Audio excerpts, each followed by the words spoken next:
오늘 본문이 시편 23편 말씀은 전 세계의 모든 세대의 그리스도인들이 가장 좋아하는 말씀을 꼽으라면요, 늘 일본으로 나오는 말씀입니다. 그리고 우리 가운데 이미 이 말씀을 암송하시는 분도 계실 거예요. 우리의 애송시 가운데 하나가 아닙니까? 신앙생활 조금이라 하신 분들은 아마 최소 한두 번 정도는 이 말씀 본문으로 설교도 들으셨을 거예요. 우리에게 익숙한 말씀입니다. 그런데 익숙하기 때문에 오히려 우리의 고정관념이라는 함정에 빠질 수가 있어요. 무슨 말이냐면 여러분, 이 시를 눈을 감고 한번 읊조려 보세요. 어떤 그림이 그려지십니까? 푸른 초원에 양떼들이요 풀밭에 누워있고, 그 옆으로는 졸졸 시냇물이 흐르고 목자는 피리를 불면서 그걸 지켜보고 있는 목가적이고 존원적인 그 평화로운 어떤 그런 느낌 들지 않습니까? 하지만 오늘 본문의 역사적 배경과 지리적 배경은요, 이 완전히 상반됩니다. 이스라엘 땅에는 초원이 없어요. 광야에서 양을 키웁니다. 다시 말하면 양의 꼴로 먹는 푸른 풀, 싱싱한 그 풀들이요, 사방천지 널려 있는 것이 아니라 뜨문뜨문 겨우겨우 조금씩 있는 거예요. 시냇물도 없습니다, 여러분. 계절천이라 부르죠. 우기 때는 좀 물이 내리다가 건기에는 말라버리는 그런 것밖에 없어요. 자, 그 상황에서 양이 생존하기 위해서는 엄청난 대가를 지불해야 됩니다. 양의 매일매일 삶이 마치 삶과 죽음이 한 뼘 차이로 갈리는 이 위험천만의 그런 어떤 생존 경쟁의 치열한 장에서 살고 있단 말입니다. 그리고 오늘 본문의 이 시의 주인공인 다윗의 일생도 마찬가지죠. 우리 계속 다윗에 대해서 우리가 나눴는데 그의 삶 가운데 평화롭다, 안정적이다, 이제 한숨 돌릴 때가 됐다, 그런 순간이 있습니까? 거의 없습니다. 치열한 전쟁 같은 삶을 살았어요. 오늘 본문의 배경도 마찬가지입니다. 사울에게 쫓겨 도망 다닐 때, 압살롬 피해 도망 다닐 때, 수많은 그의 대적들이 에워싸여 있을 때 이 위대한 시가 나오는 거예요. 여러분 놀랍지 않습니까? 저는 이 말씀을 묵상하면서 어떤 느낌 받냐면 마치 그 진주 조개가 그 고통의 모래를 품고 오랜 세월이 숙성되어서 아름다운 진주가 맺어지는 그런 어떤 감동을 받습니다. 눈에 보이는 상황과 환경들은 전혀 평화롭지도 않고 어느 만족할 만한 게 아무것도 없는데 불구하고도 지금 다윗은요, 내게 부족함이 없습니다 라고 고백하고 자기 평생의 삶을 되돌아보면서 선하심과 인자하심이 나를 따른다 하고 고백합니다. 이 6절 말씀을 공동번역 성경에 보니까요, 한평생 은총과 복에 겨워 사는 이몽, 이것을 내 평생의 선하심과 인자하심 반드시 나를 따르리라, 이게 바로 그 말씀이라고 번역되어 있어요. 여러분 놀랍지 않습니까? 어떻게 다윗은 이런 고백을 할 수 있을까요? 우리의 삶도 다윗과 큰 차이는 없는 것 같습니다. 매일 삶이 정말 한 치 앞도 내다보지 못하는 그 불안전과 불확실성의 연속 아니겠습니까?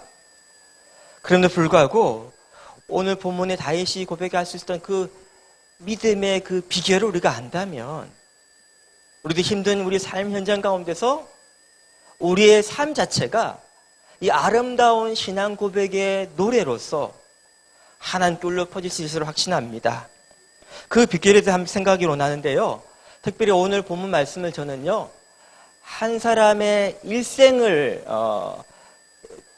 초년과 중년과 그리고 노년으로 이렇게 구분해 가지고 마치 그 구간을 걸어가면서 우리에게 필요한 신앙의 핵심 무엇인가, 이런 관점을 함께 나누기로 원합니다. 세상 사람들이 이렇게 말하죠.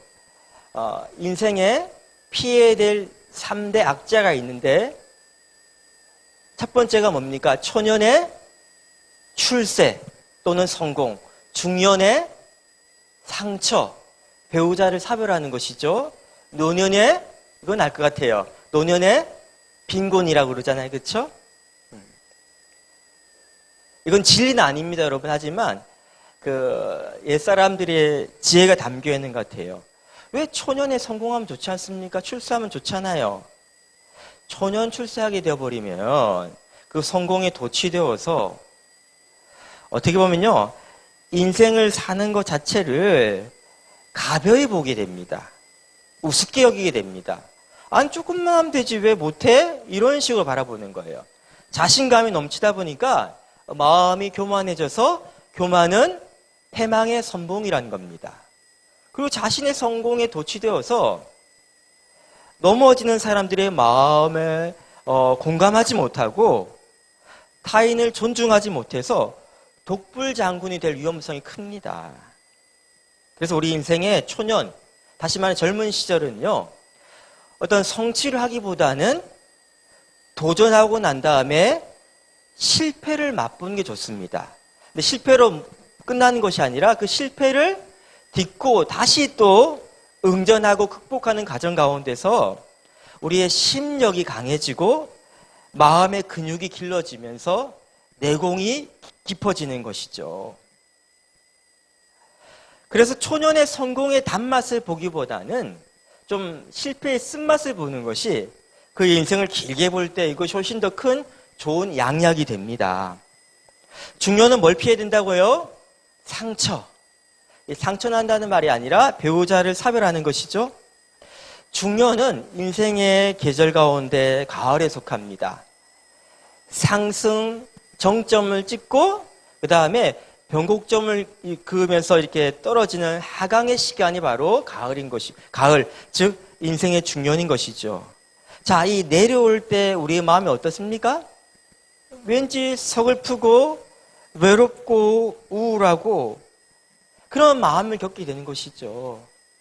그리고 중년까지 살다 보면 인생의 숱한 위기를 겪지 않습니까?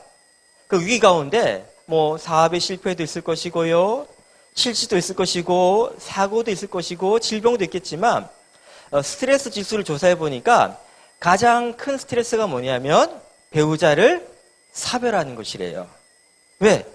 배우자라는 것은 내 삶의 동반자 아닙니까? 반려자 아니에요? 그와 내 삶을 함께 나누는데 이제 나눌 사람이 없다는 것이죠. 이 외로움, 이 중년의 위기의 핵심은요, 외롭다는 것입니다. 그 공허함, 마음이 마치 큰 구멍이 난 것 같은 그 마음인 것이죠. 노년의 빈곤이 왜 힘드냐에 대해서는 이야기할 필요 없는 것 같아요. 어르신들 이런 말 하더라고요. 나이 드니까 숨 쉬는데도 돈이 든다. 숨만 쉬고 있는데도 뭐예요? 예, 약값도 들어야 되고 돈이 너무 많이 든다는 거예요. 근데 수입은 없잖아요. 그래서 많은 우리 주변에 보면 그 폐지를 줍는다든지 노년이 되어서 몸이 아픔에도 불구하고 쉬지 못하고 계속 일하시는 거 보게 됩니다.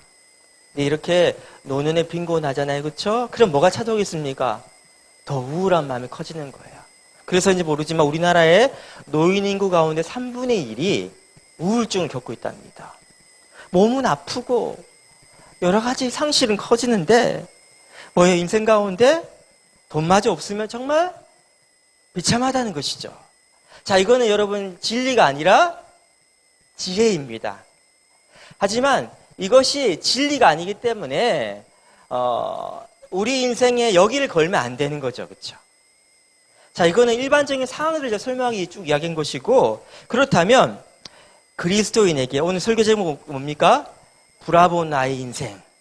자, 내 인생을 향해서 마지막 끝날 때 박수를 칠 수 있기 위해서는요, 이 인생 구간 단계별로 뭐가 필요한 것인가? 오늘 말씀을 통해 한번 살펴보기로 합니다. 첫 번째 우리 초년에 필요한 것이 바로 뭐냐면 따라 보겠습니다. 하나님과의 바른 관계를 맺어야 된다. 초년에 뭐가 준비되어야 된다고요? 하나님과의 바른 관계예요. 바른 관계. 오늘 1절 말씀 같이 읽겠습니다. 시작. 여호와는 나의 목자시니 내게 부족함이 없으리로다. 그리고 2절에도 뭡니까? 2절 말씀에도 보니까 누이시며 인도하신도다. 3절 말씀 보니까 내 영혼 수생시키시고 의의 길로 인도하신도다. 여러분 이 1절부터 3절까지만 쭉 살펴보면요, 앞에 조건부가 하나 따릅니다. 뭐뭐가 되면, 동사가 미래형이죠. 그렇죠? 뭐뭐 하게 될 것이고 뭐뭐를 피할 것이고 뭐뭐가 될 것이다, 이런 이야기잖아요. 그러면 뒤에 나오면 다 좋은 거 아닙니까? 예, 부족함이 없고 인도함 받고 생명력이 넘치게 되고 다 좋은 거죠. 그렇죠? 그럼 앞에 있는 조건부 그것만 알면 되겠네요. 그렇죠? 그 조건부가 뭐예요? 예, 여호와는 나의 목자시니. 바로 이거예요. 인생의 출발점 앞에 서 있는 젊은이들에게, 다음 세대들에게 우리가 가르쳐야 될 게 뭡니까? 하나님과의 바른 관계. 다시 말하면 하나님은 나의 목자 되시고 나는 그분의 기르시는 양입니다. 이 바른 신앙 고백, 관계 맺음이 출발점이 되어야 된다는 거예요. 우리가 젊은이들에게 실력 갖춰야 돼, 지식을 배워야 돼, 여러 가지 앞으로 살 걸 준비해야 돼, 많이 이야기합니다. 하지만 제일 중요한 것, 이건 없으면 안 돼. 이건 꼭 갖춰야 돼. 나머지 것은 나중에 되지만 이건 꼭 필요해. 이게 뭐라고요? 하나님이 나의 목자 되시는 바로 이 관계 맺음이 필요하다는 거예요. 하나님 나의 목자 되시는 관계. 다시 말하면 그분께서 나를 인도하십니다. 그분께서 나를 보호하십니다. 나를 돌보십니다. 그래서 나는 뭐 하면 됩니까? 그분의 인도를 따르고 그분을 의지하면 되고, 그분만으로 나는 부족함이 없다는 나의 복으로 삼는 거. 지난주 함께 말씀 나눴죠. 그렇죠? 시편 16편 8절 말씀에 나눴잖아요. 그렇죠? 바로 그게 젊은 시절이 있어야 되는 거예요. 왜 이게 젊은 시절이 필요하냐면요, 태도는 나이 들면 안 바뀌어요. 3살 버릇이 8까지 쭉 가는 거예요. 그러니까 젊을 때 필요한 건 뭐냐면요, 어릴 때 필요한 건 뭐냐면 지식과 능력 갖추는 것이 아니라 태도인데, 가장 나의 근원적인 관계인 하나님과의 관계에 맺으면서 정말 그분 나의 목자로 딱 삼고 난 그분 양이야, 그게 딱 각인되어 있는 사람은 정말 복받은 인생이란 것입니다. 두 번째, 인생의 중년의 시기에 우리에게 필요한 것이 무엇일까요? 앞서 인생의 중년은 하강의 시간이고 위기의 시간이라고 이야기했죠. 그렇죠? 자, 그래서 사람들은요, 그런 위기나 어려움들, 가장 큰 어려움인 배우자의 사별, 이런 것이 없으면 좋겠다 그러잖아요. 그렇죠? 그럼 그 사람이 행복할 거라 이야기하잖아요. 하지만 중년의 시간에 우리에게 꼭 필요한 거, 이걸 꼭 있어야 되는 것은 바로 뭐냐면, 한번 따라해 봅시다. 하나님이 언제나 나와 함께 하심을 경험하는 것이 필요합니다. 우리 4절 말씀 같이 읽어볼까요? 시작. 내가 사망의 음침한 골짜기로 다닐지라도 해를 두려워하지 않을 것은 주께서 나와 함께 하심이라. 주의 지팡이와 막대기가 나를 안위하시나이다. 여러분, 예수 열심히 믿고 앞서 말씀드린 것처럼 초년부터 하나님과 바른 관계를 맺고 하나님의 인도를 잘 경험하는 사람이라면 그 인생 가운데 사망의 음침한 골짜기 같은 위기를 경험하지 않을까요? 생각하십니까? 내가 하나님의 말씀 불순종해가지고 자꾸 사망의 음침한 골짜기 떨어지는 생각하십니까? 그런 경우도 있지만 하나님이 우리를 사망의 음침한 골짜기로 인도하실 때도 있어요. 다시 말하면 예수를 열심히 믿고 말씀대로 순종하면서 살았는데 네 인생의 위기, 다시 말하면 죽음을 느끼는 그 절망과 두려움과 공포의 상황을 맞닥뜨릴 수 있다는 겁니다. 근데 우리는 이해가 되지 않아요. 내가 분명히 하나님의 말씀 잘 순종하고 왔는데 내 삶에 이런 어려움이 닥치지? 내게 왜 이런 질병이 닥치지? 왜 내게 이런 어떤 경제적 어려움이 당하게 되지? 이해가 되지 않죠. 납득이 되지 않죠. 하나님 우리를 잘못 인도하시는 것입니까? 그분이 선한 목자가 아니라 그런 것입니까? 여러분, 이 말씀을 좀 깊이 묵상하면 좋겠는데요. 유대 나라에서는 목자가 양에게 꼴을 먹이고 그 다음에 목마름을 축이기 위해서는요, 인도할 때 부득불 어디를 통과해야 되냐면 사망의 음침한 골짜기로 가야 됩니다. 왜 그러냐면요, 앞서 말씀드린 것처럼 그 땅에는 초지가 많지가 않죠. 자, 풀은 어디서 자라겠습니까? 건조한 기후에서 습기가 있는 데서 자라겠죠. 습기가 있는 곳은 그늘진 곳입니까? 아니면 양지입니까? 그늘진 곳이겠죠. 다시 말하면 사망의 음침한 골짜기 깊이 패인 그곳에 습기가 있고, 즉 마실 물도 있고 또 뭐가 있습니까? 푸른 초지대 그 근방에 있는 거예요. 그러니까 어쩔 수 없이 그리로 가려면 목자는요, 그 깊은 곳을 통과하도록 양을 이끌어야 된단 말입니다. 그러면 여기를 통과하는 것을 누구도 알겠어요? 양을 노리는 그 들짐승들도 알겠죠, 그쵸? 이렇게 노리고 지키고 있다니까요. 바로 이거예요. 하나님께서는 우리 인생 가운데 아무런 어려움과 위기가 없는 삶을 인도하지 않으시고 위기 가운데로 그 안으로 들어가게 우리 이끄십니다. 하지만 여러분 두려워하지 마시기 바랍니다. 왜요? 목자가 함께 있잖아요. 목자가 뭘 가지고 있습니까? 지팡이와 막대를 갖고 있죠. 예, 위기를 통과하기 전까지만 하면요, 양은 목자의 손에 있는 지팡이가 나를 괴롭게 하는 거라 느꼈단 말이에요. 왜 나를 이렇게 자기 마음대로 조종하려고 그래, 날 붙들고 가냐, 내 마음대로 못 가게 하냐, 막대 이거 내가 혹시 잘못된 길로 가면 날 치려고 들고 있는 거냐 의심했는데, 그 고난의 사망의 음침한 골짜기를 통과하면서 목자는 나를 사랑하였기 때문에 저 늑대와 저 사자와 곰의 이빨과 발톱으로부터 나를 목숨 걸고 지키기 위해 싸우시는 분이구나. 다시 말하면 그 막대기와 지팡이가 나를 향한 사랑을 담고 있는 것이구나를 깨닫게 되는 거예요. 그 결과 그 양이 사망의 음침한 골짜기를 통과하는 과정 가운데 그 목자가 나를 얼마나 사랑하는지를, 그 사랑을 더욱더 깊이 경험한다는 말입니다. 즉 중년에 우리 인생 가장 힘든 게 뭡니까? 외롭다는 것이죠. 나 혼자 이 고통의 골짜기에 내가 던져져 있다 느끼는 것이에요. 하지만 나 혼자가 아니라 누가 함께 계시다고요? 하나님 나와 함께 계신다. 그분 나를 어떻게 하신다고요? 나를 안위하신다. 즉 나를 지키시고 보호하신다. 눈동자가 지키시고 보호하신다. 그거를 경험하는 시간이 우리 가운데 필요하다는 것입니다. 여러분, 그래서 우리 가운데 바로 이 하나님을 의지하는 이것을 경험하면서 그 사랑이 더 커져가는 시간으로 우리는 이 시간을 이해해야 됩니다. 세 번째, 노년에 대한 이야기입니다. 우리 노년에 뭐가 필요하다 앞서 사람들은 이야기합니까? 돈. 여러분도 동의하시죠? 그렇죠? 근데 여러분, 돈이라는 것이 노년의 상실에 대한 해결책이 될까요? 나이 들면 건강도 잃고 지력도 약해지고 그 다음에 여러 가지 어떤 어려움도 있고 사랑하는 사람 떠나고, 돈이 해결책이 됩니까?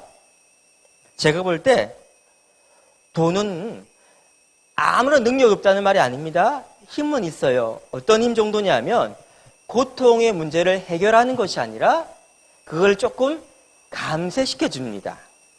하지만 근원적 고통은 없게 하지 못해요.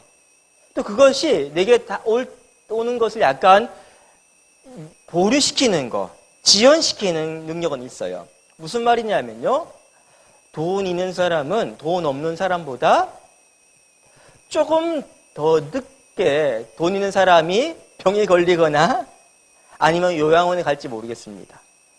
또 돈 있는 사람은 좀 더 좋은 요양원에 가겠죠, 그렇죠? 하지만 우리가 이 나이가 들고 쇠약해지고 몸이 아프고 외롭고 결국 죽음에 이른 이 근원적인 문제를 돈이 해결할 수가 없다는 것이죠. 우리 노년에 필요한 건 여러분 돈이 아니라 뭐냐면, 따라해 봅시다. 노년에는 소망이 있어야 진짜 살 수 있습니다. 소망이 있어야 진짜 살 수 있습니다. 뭐가 필요하다고요? 참된 소망이에요. 헛된 희망 말고 참된 소망이에요.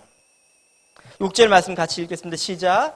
내 평생의 선하심과 인자하심이 반드시 나를 따르리니 내가 여호와의 집에 영원히 살리로다. 아멘. 내가 어디 산다고요? 여호와 하나님의 집에 영원히 살리로다. 이 세상의 소풍이 끝난 날 나는 가서 아름다웠다 말하리라. 왜 아름답다고 말할 수 있는 거? 이 땅의 고통의 삶이? 예, 나는 돌아갈 집이 있기 때문에, 나를 기다리는 우리 아버지가 있기 때문에. 그래서 우리는요, 이 참된 소망이 있는 사람은 노년이 되어도 행복할 수 있는 거예요. 반대로 여전히 떠날 세상에 대한 미련이 남아가지고 지나치게 집착하면요, 롯의 아내와 같이 추해집니다. 나이가 들어서 노욕을 부리는 것만큼 비참한 게 없어요. 그리고 필연적으로 내게 다가올 죽음에 대한 준비가 되지 않아서 불안해하면서 초조해한다는 것은 절대 브라보 마이 인생이 아니죠, 그렇죠? 브라보 인생이 아니죠, 그렇죠? 이찬수 목사님의 어머니에 대한 이야기를 제가 목사님 설교가 들은 적이 있습니다. 노환으로 인해서, 그리고 또 의사가 이제 한 2, 3일을 넘기기 힘들다라는 어떤 병이 이제 중해진 상태에서, 자, 의사가 보호자한테 이야기해 준 거예요. 그래서 보호자로서 어머니한테 이야기를 해야 되겠다 싶어가지고 말씀드린 거예요. 어머니 이제 준비하세요, 이제. 의사가 말하기 2, 3일밖에 안 남았답니다. 그러자 그 어머니 반응이 뭐라고 제가 설교 때 이야기했죠, 그쵸? 걱정하는 것이 아니라 마치 수학여행 가는 소녀처럼 설레어가지고, 야, 내가 그때 소망하고 바라던 우리가 내 천국에 가는구나. 너무 기분 좋아가지고요. 너무 행복해가지고 이분이 천국 찬송을요, 그 병실이 떠나가라고 옆 사람 병원에 있는 환자들이 민망할 정도로 막 큰 소리를 부르면서 병문안 오는 사람들 자녀들한테 하는 말 다, 야, 나 이제 곧 간다. 내 그때로 그달은 천국 이제 곧 갈 거다. 나 이제 하나님 아버지 만나러 간다. 막 너무 행복해하는 거예요. 그러니까 어떤 일이 납니까? 3일 지났는데 병이 다 나아버렸어요. 너무 행복해버리니까. 바로 이거예요. 돈이 있어서 노년이 멋있는 게 아니에요, 여러분. 뭐 옛날에 과거에 내가 한때 왕년에 이게 아니에요, 여러분. 천국 소망이 있는 삶이 정말 아름답게 보석처럼 빛나는 거예요. 우리 믿음의 선진들이 이런 이야기 했죠. 내 임종할 때 내가 죽거든 장례식 때 장송곡 부르지 마. 나는 행진가를 불렀죠. 왜? 나는 이제 주님과 함께 그 위대한 승리의 길을 걸어가면서 이제 하나님 나라의 승리자로 입성하는 것이기 때문에. 시편 90편 10절 말씀 보니까 우리의 연수가 70이요 강건한 80이라도 그 연수의 자랑은 수고와 슬픔뿐이요 신속히 가니 우리가 날아가나이다. 여러분, 우리 인생이 어떻다고요? 쏜 화살처럼 날아간다는 거예요. 여러분, 지금 우리 인생이 어느 단계에 이르고 있습니까? 초년 다 지난 것 같고 중년, 아니 노년을 향하고 있나요? 지금 어느 단계에 있습니까? 여러분, 우리의 지난 삶을 되돌아보세요. 우리 자랑이 뭐라고요? 수고와 슬픔밖에 없어요. 그것이 우리 인생이에요. 광야 같은 삶이 우리 인생이에요. 하지만 이 아름다운 시편의 노래를 부를 수 있는 그 이유가 내 안에 지금 있습니까, 여러분? 그런 마음이 있어요, 여러분? 6절 말씀 공동번역 성경 뭐라고요? 다윗이 자기 삶을 되돌아보면서 한평생 은총과 복에 겨워 사는 이 몸이라니까요. 여러분, 정말 그러세요? 그렇다면 우리 단계별로 필요한 게 준비되어 있어야 됩니다. 우리 젊은이들한테 부탁드립니다. 초년에 우리가 뭐가 필요하다고요? 하나님과 바른 관계예요. 그분은 나의 목자 되십니다. 바로 하나님을, 주님만 나의 목자로 삼는 이 믿음이 필요한 거예요. 중년에 뭐가 필요하다고요? 위기가 찾아옵니다. 예수 믿어도요, 열심히 믿어도 삼양 음치한 골짜기로 떨어질 때 있어요. 하지만 그것 가운데 하나님 나를 사랑하시기 때문에 나와 함께 하시면 나를 보호하신다는 그걸 경험하는 거 필요하단 말이에요. 세 번째, 우리 노년에 필요한 것은 돈이 아닙니다. 내가 여호와의 집에 영원히 살리라. 천국에 대한 참된 소망이 준비되어야 되는 거예요. 그러고 보니까 우리 인생에 필요한 건 뭡니까? 믿음, 소망, 사랑. 그래요. 왜? 이거는 영원한 거잖아요. 여러분, 잠시 사라질 안개 같은 것들 우리 시선 빼앗기지 마세요. 영원한 것에 우리의 인생을 세우시기 바랍니다. 근데 여러분, 우리 가운데 믿음, 소망, 사랑이 영원히 내 안에 머물 수 있는 그 근거가 뭡니까? 그 증거가 뭐예요? 저는요, 우리 안에 계신 예수 그리스도를 말씀드리고 싶습니다. 때론 우리 인생 가운데 내가 가고 있는 이 길이 맞는 길인가? 수많은 결핍들 가운데 정말 주님 나와 함께하는 건 맞아? 이런 의심이 들 때가 있을 것입니다. 그때 우리가 예수 그리스도에 대한 바른 믿음이 있어야 됩니다. 믿음의 주요 온전하게 하시닌 뭘 바라보라고요? 예수를 바라보시기 바랍니다. 믿는다는 것은요, 예수님을 바라보는 거예요. 우리의 표대는 바로 예수 그리스도예요. 믿음의 주를 바라보시기 바랍니다. 주님 우리 가운데 함께 계신 증거가 무엇입니까? 내 인생 가운데 여러 가지 하나님 나를 인도하시고 책임진다는 그 증거가 뭐예요? 저는요, 갈라디 2장 10절처럼 내가 그리스도와 함께 십자가 못 박혀 죽었다는 거예요. 십자가 주님 바라보시기 바랍니다. 그 장대에 매달린 그 노뼈를 바라보듯이 십자가 주님 바라보세요. 그래요. 내 옛자는 죽었습니다. 이제 나는요, 내 안에 누가 사십니까? 예수가 사신다는 그 증거가 바로 십자가 사건이라는 거예요. 거기 내가 죽었다는 거예요. 그 믿음을 받아들일 때 이제 나는요, 어떤 삶을 삽니까? 나를 사랑하는, 나를 자기 목숨을 하나님 아들을 믿는 믿음 안에서 예수로 사는 거예요. 예수와 함께 사는 거예요. 예수가 나의 선한 목자 되심을 경험하며 사는 거예요. 이 믿음, 바로 예수님 바라볼 때 이 믿음이 우리 가운데 확신이 차게 됩니다. 우리 인생이 저 사망의 음침한 골짜기에 내던져져 있다. 버려져 있다. 아무도 내 옆에 없다. 심지어는 이 모든 환경과 상황들 때문에 하나님마저 날 저버렸다. 이런 의심이 들 때, 하나님 사랑이 의심스러울 때 뭘 해야 됩니까, 여러분? 예수 그리스도 십자가를 바라보세요. 하나님 우리를 얼마나 사랑하시는지, 아들마저 나를 위해 내어주셨는데 하물며 우리에게 필요한 것을 주시지 않겠습니까? 모든 좋은 은사로 주시지 않으시겠습니까? 선물로 주시지 않으시겠습니까? 바로 그거예요. 그러므로 그 무엇이 그래서 예수 안에 있는 하나님의 사랑에서 우리를 끊을 수 있겠습니까? 결단코 그럴 수 없다는 거예요. 그 하나님의 사랑의 결정판 증거인 그래서 십자가를 바라보시기 바랍니다. 우리 가운데 죽음이 임박할 때 점점점 내 영혼이 깊은 곳에 침몰되어 가면서 부정할 수 없는 죽음이 나에게 마치 쓰나미처럼 다가오게 될 때, 여러분 기억하세요? 예수 십자가가 예수님이 이 땅에서의 마지막 모습이었습니까? 십자가 뒤에 뭐가 따라옵니까? 부활이 따라오잖아요. 그걸 우리가 알게 될 때 주님과 함께 십자가 죽은 나는 뭡니까? 주님과 함께 부활할 거다. 이 소망을 품게 되는 거예요. 우리 소망의 근거는 다른 데 있는 것이 아니에요. 바로 십자가와 그 부활에 있는 것입니다. 할렐루야. 그 순간 우리에게 죽음이라는 것은 더 이상 우리의 패배가 아닙니다.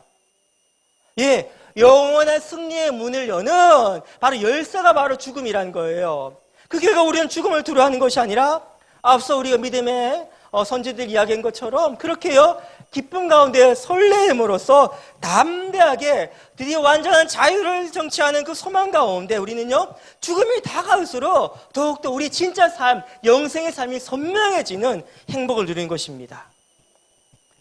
여러분, 어떤 상황과 환경이 온다 할지라도 변하지 않는 것은요, 우리 주님 우리의 선한 목자라는 것입니다. 그것이 너무나 명확하기 때문에 우리의 삶은 어떤 지금 여러분 처지 환경인지 모르겠지만 이것만 확실하다면요, 주님 선한 목자라는 걸 확신한다면요, 우리 인생은 뭐라고요? 브라보 마이 라이프, 최고의 박수와 갈채를 받는 최고의 인생인 것입니다. 저 여러분 오늘도 이 시간 그 믿음 가운데 승리하시기를 소원합니다.